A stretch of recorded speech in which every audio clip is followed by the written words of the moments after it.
미국 국무부가 유엔의 북한 인권 결의안 채택을 규탄하고 인권 문제가 없다는 북한 외무성의 주장을 일축했습니다. 북한의 인권과 인도적 상황이 여전히 끔찍하다면서 개선을 촉구했습니다. 첫 소식 조상진 기자가 보도합니다. 국무부는 23일 지난주 유엔 총회 제3위원회에서 우리가 밝혔듯 북한의 인권과 인도주의 상황은 여전히 끔찍하다고 말했습니다.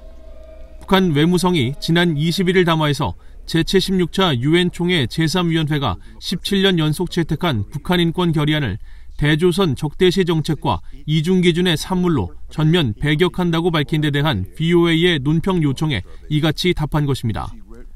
북한 외무성은 담화에서 유엔 결의안이 적대 세력이 고안해낸 날조 자료라며 북한에서 인권은 곧 국권으로 인민의 권익을 최우선, 절대시하고 인민의 복리를 증진시키는데 철저히 복종되고 있다고 주장했습니다.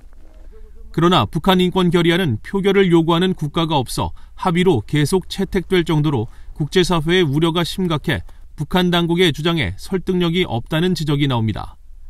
국무부 대변인도 이날 VOA에 지난주 심파라 유엔 총회 미국 대표가 제3위원회에 북한 인권 결의안 채택 전 밝힌 입장을 재강조하며 유엔 북한인권조사위원회 COI가 2014년 발표한 최종 보고서는 북한의 현 상황을 이해하는 데 여전히 도움이 된다고 밝혔습니다. 이 보고서는 북한 내 조직적이고 광범위하며 끔찍한 인권 침해를 지적하면서 몰살, 살인, 노예화, 고문, 구금, 강간, 강제 낙태, 성폭력과 정치, 종교, 인종, 성별에 따른 차별과 주민들의 강제 이동, 강제 실종, 고의적인 기아 상태 연장 등이 자행되고 있다고 밝혔다는 것입니다. 파라 미국 대표는 앞서 제3위원회에서 발언권을 통해 유엔이 지적한 이런 심각한 인권 문제들을 나열하며 북한 당국의 신종 코로나 바이러스 대응 조치가 주민들의 인권과 인도주의 상황을 더욱 악화시켰다고 지적했습니다. These erroneous human rights violations and abuses have been exacerbated by the DPRK's full-scale border shutdown, internal travel restrictions, and restricted imports of humanitarian supplies. 국무부 대변인은 이런 미국 정부의 입장을 재강조하며 북한 당국이 유엔 인권이사회 보편적 정례 검토에서 약속한 내용과 권고 사항들을 이행하며 유엔 북한인권특별보고관과도 협력할 것을 촉구한다고 말했습니다.